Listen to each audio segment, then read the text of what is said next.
Hello guys, आपका स्वागत है इस चैनल के ऊपर। गाइज, इस चैनल के ऊपर मैं रियल हॉरर स्टोरी आपके सामने रखता हूँ।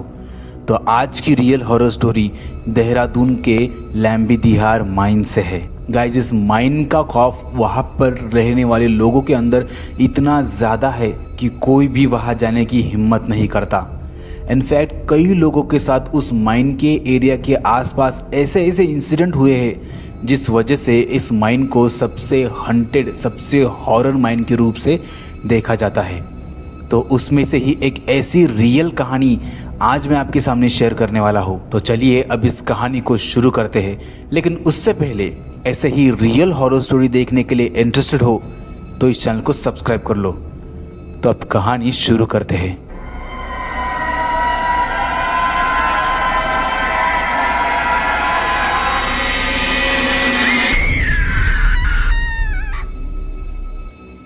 ये कहानी शुरू होती है देहरादून की गलियों से।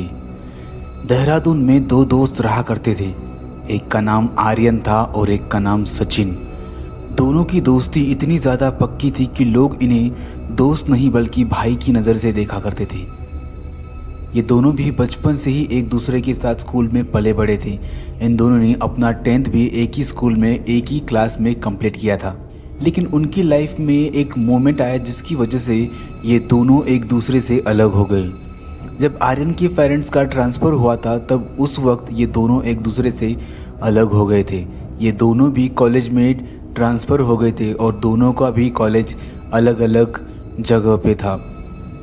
लेकिन फिर भी ये दोनों एक दूसरे के साथ फ़ोन पर बातें किया करते थे। अपनी दिन का रूटीन एक दूसरे के साथ हर रात शेयर किया करते थे। ऐसे करते करते कई महीने बीत गए और उनके कॉलेज की छुट्टियां पड़ गई। तब उन दोनों ने भी डिसाइड कर दिया कि इस छुट्टियों में हम मसूरी की गलियों में, मसूरी की वादियों में घूमेंगे। और सचिन को कहा कि तुम अपने पेरेंट्स को बोलकर यहाँ मेरे पास मेरे घर आ जाओ। तब सचिन ने भी वैसा ही अपने पेरेंट्स को बोल दिया और अगले ही दिन वो आर्यन के घर आ गया। फिर उन दोनों ने रात भर डिसाइड कर दिया कि हम मसूरी की इस गलियों में इस जगह पे जाएंगे। ये सारी बातें उन दोनों ने एक दूसरे के साथ डिसाइड कर ली। फिर अगली सुबह वो दोनों फटाफट रेडी हुए। इनकी बाइक पर बैठकर वो मसूरी की गलियों में घूमने के लिए निकल गए। गाइज, उन्होंने मसूरी की कई गलियों पॉइंट को उन लोगों ने कैप्चर किया। करीब 3-4 घंटे तक वो दोनों नई नई जगह को एक्सप्लोर। थोड़ी देर बाद उन लोगों ने एक होटल पे आए और वहीं पे खाना खाने के लिए वो बैठ गए। उन लोगों ने मेनू चेक किया और कुछ जो भी पसंद की चीज़ें थी वो उन्होंने ऑर्डर की। ऑर्डर आने के लिए थोड़ा वक्त था तो इस वजह से वो एक दूसरे से बातें करने लगे। लेकिन गाइज, पता नहीं कैसे आर्यन के दिमाग में वो चीज़ आ गई और आर्यन ने सचिन से कहा कि यार, मैंने इस मसूरी में मैं पिछले कई दिनों से रह रहा हूँ और मैंने मसूरी में एक ऐसी चीज़ है उसके बारे में लोगों से कई बातें मैंने सुनी है और उस जगह का नाम है लैम्बीदिहार माइन।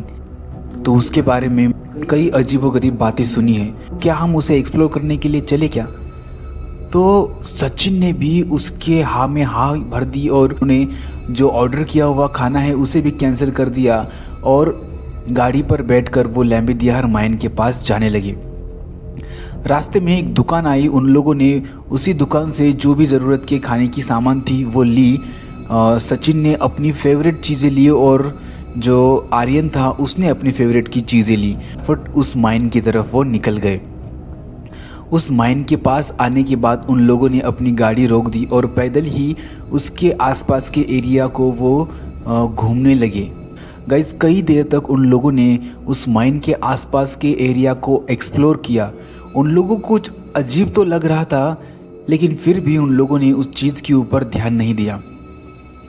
थोड़े देर तक घूमने के बाद वो एक पेड़ के पास आए और वहाँ बैठकर अपना जो भी पसंद का खाना उन लोगों ने लेके आए थे उस स्टोर से वो अपने बैग से निकालने लगे।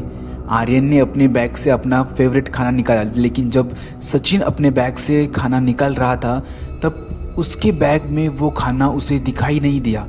क्योंकि गाइस, जब उन लोगों ने उस स्टोर से जो भी उनके फेवरेट के सामान लिए थे तो वो सचिन अपना जो सामान था वो वही भूल गया था इस लैम्बिदिहार माइन के पास जाने के एक्साइट में। इस वजह से उसने अपना खाना वही भूल दिया। तो इस वजह से सचिन काफ़ी अपसेट हो गया। आर्यन बार बार उसे समझा रहा, लेकिन फिर भी सचिन का बिहेवियर चेंज हुआ ही नहीं। वो बहुत ज़्यादा अपसेट होने लगा। तो फिर आर्यन ने क्या किया कि अपना जो उसने लिया था, जो भी फेवरेट चीज़, उसने आधी अपने दोस्त के दी और आधी खुद खा ली और उसके पास वो रख ली। लेकिन सचिन ने उस चीज़ को छुआ तक नहीं। तो फिर आर्यन को भी काफ़ी ज़्यादा गुस्सा आने लगा। तो फिर आर्यन ने सचिन से कहा कि चल यार छोड़ दे ये सारी चीज़ें, मैं थोड़े आगे घूम के आता हूँ, तू आ रहा है कि नहीं। लेकिन सचिन ने कोई भी रिप्लाई नहीं दिया। फिर आर्यन उसे छोड़कर थोड़ी देर तक वो एक्सप्लोर करने के लिए वो चला गया। कुछ 15-20 मिनट बाद वो उस जगह को एक्सप्लोर करके फिर वापस आया और वापस आने के बाद देखा कि अपसेट है। तो ये देखकर आर्यन को भी बहुत बुरा लग रहा था। तो फिर आर्यन ने सचिन से कहा कि छोड़ यार, तू बैठ गाड़ी पर, हम उस दुकान पर जाते हैं और तेरा जो भी फेवरेट चीज़ हम उसे लेते हैं। तो ये बात सुनकर सचिन काफ़ी ज़्यादा खुश हो गया। हालांकि आर्यन ने ये बात सचिन से पहले भी की थी, लेकिन फिर भी सचिन ने उस चीज़ के ऊपर, उसकी बातों के ऊपर ध्यान नहीं दिया। लेकिन अब सचिन ने आर्यन की उस बातों पर ध्यान दिया और गाड़ी पर बैठकर उस स्टोर के पास गए। उसने वो फेवरेट चीज़ ली, खाई और के बाद इसका मूड भी अच्छा हो गया। ये देखकर आर्यन को भी काफ़ी अच्छा लगा।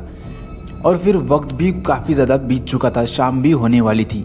तो उन लोगों ने डिसाइड किया कि हम घर वापस जाते। थोड़ी देर बाद वो अपने घर भी पहुंच गए। तो वो फटाफट फ्रेश हुए, खाना वगैरह खाया। खाना खा के वो अपने बेड में, दोनों भी अपने रूम में आ गए और वहीं पर वो सो गए। रात के 3:15 बजे अचानक सचिन की आँख खुली और जैसे ही उसकी आँख खुली वो टेरिस की तरफ गया और कॉर्नर पे खड़े होकर लैम्बिदिहार माइन की डायरेक्शन की तरफ ही वो देखकर कुछ अजीब तरह से वो रिएक्ट कर रहा था। कुछ 3 घंटे तक वो वहीं रुका। उसने कुछ भी किया नहीं, लेकिन बस उस लैम्बिदिहार माइन की डायरेक्शन की तरफ ही देख रहा था, उस माइन की तरफ ही देख रहा था। हालांकि वहाँ से वो माइन उसे नहीं दिखाई देती, लेकिन वो उस डायरेक्शन में ही देख रहा था। और कुछ 3 घंटे तक वो वहीं पे खड़ा रहा। फिर जैसे ही सुबह हुई वो वापस आया और अपने बेड पर आकर सो गया। गाइस, ये जो रूटीन था उसका, हर रात को 3:15 बजे उठकर सुबह 6 बजे तक उसी कॉर्नर पर खड़े होकर लैम्बिदिहार माइन की तरफ देखना, ये उसका रूटीन ही बन गया। तो एक दिन अचानक जब सचिन उसी अपने रूटीन को दोहराते हुए वो सचिन जब छत पर गया, तब अचानक आर्यन की आँख खुली और आर्यन ने देखा कि सचिन अपने बेड की तरफ नहीं था। आर्यन को लगा कि शायद ये बाथरूम में गया होगा। तो आर्यन ने 10-15 मिनट तक उसकी राह देखी, लेकिन फिर भी सचिन वापस नहीं आया। तो ये देखकर आर्यन को थोड़ा अजीब तो लगा, क्योंकि जब से आर्यन और सचिन उस लैम्बिदिहार माइन से वापस आए थे, तब से जो सचिन था उसके बिहेवियर में काफ़ी ज़्यादा बदलाव आ गया था। तो इस वजह से आर्यन को उसके बारे में काफ़ी ज़्यादा चिंता होने लगी। तो वो सचिन को यहाँ वहाँ देखने लगा, ढूंढने लगा। उसे सचिन कहीं भी नहीं मिला। वो टेरिस पर जाके उसने देखा तो उसने देखा कि सचिन एक कॉर्नर पर खड़ा हुआ है और एक ही डायरेक्शन को देखकर कुछ अजीब तरह से रिएक्ट कर रहा है। ये देखकर आर्यन काफ़ी ज़्यादा डर गया। अपने पेरेंट्स को उसने उठा और उनके साथ घटी हर चीज़ उसने अपने पेरेंट्स को बताया कि हम कहाँ कहाँ गए थे और किस तरह से ये चीज़ हमारे साथ हुई है, और तभी से आर्यन का जो दोस्त सचिन है वो किस तरह से रिएक्ट कर रहा है। ये सारी चीज़ें आर्यन ने अपने पेरेंट्स को बताई। तब उनके पेरेंट्स छत के ऊपर आ गए और उन्होंने देखा कि सच में सचिन अजीब तरह से बिहेव कर रहा है। तब आर्यन के जो पेरेंट्स थे उनके कांटेक्ट में कई जादू टोना करने वाले लोगों का उनके पास कांटेक्ट था। क्योंकि गाइस, नॉर्थ इंडिया के बहुत सारे लोग ऐसे चीज़ों के ऊपर भरोसा करते हैं, ऐसे चीज़ों के ऊपर वो बिलीव करते हैं। तो इस वजह से उन्होंने ऐसे ही चीज़ों के जानकार जो है उन्हें कॉल किया उन लोगों ने करीब 3-4 बार कॉल किया, लेकिन वहाँ से कोई भी रिसीव नहीं कर रहा था। तो कुछ 5 मिनट बाद फिर वहीं से कॉल वापस आया और उन लोगों ने घटी सारी घटना उन्हें बताई। तो जो अघोरी था उन्होंने उनसे कहा कि डरो मत, ये जो दोनों एक जगह पे घूमने गए थे और वहाँ पर जाकर ये जो सचिन था वो अपसेट था, और उस एरिया के पास जो भी अपसेट रहता है, जो भी दुखी में रहता है, जो भी सैड रहता है, उसके पास इस बुरी आत्मा आने का ट्राई करती है, और तभी से ये जो बुरी आत्मा है ये इसके शरीर में घुसने का प्रयास कर रही है। तुम डरो मत, मैं सुबह होते ही आ जाऊंगा। और जो जो विधि के सामान हैं उन्होंने उन्हें उसके आर्यन के पेरेंट्स को बताए और कहा कि ये तुम लेके आओ, मैं सुबह जल्दी तुम्हारे घर आ जाऊंगा। तो उन लोगों ने वो सारी बातें सुनी, और जैसे ही सुबह हुई तो जो सचिन था वो खुद ब खुद टेरिस से नीचे आया और अपने रूम में जाकर वो सो गया। यह चीज़ देखने के बाद वो काफ़ी ज़्यादा डरने लगे, काफ़ी ज़्यादा डर में आ गए। तब सुबह 8:30 बजे वो अघोरी आया। उन्होंने जो जो सामान बोले थे वो सारे सामान भी वो लेके आए थे, तो उन्होंने उस सारे सामान अघोरी को दिए।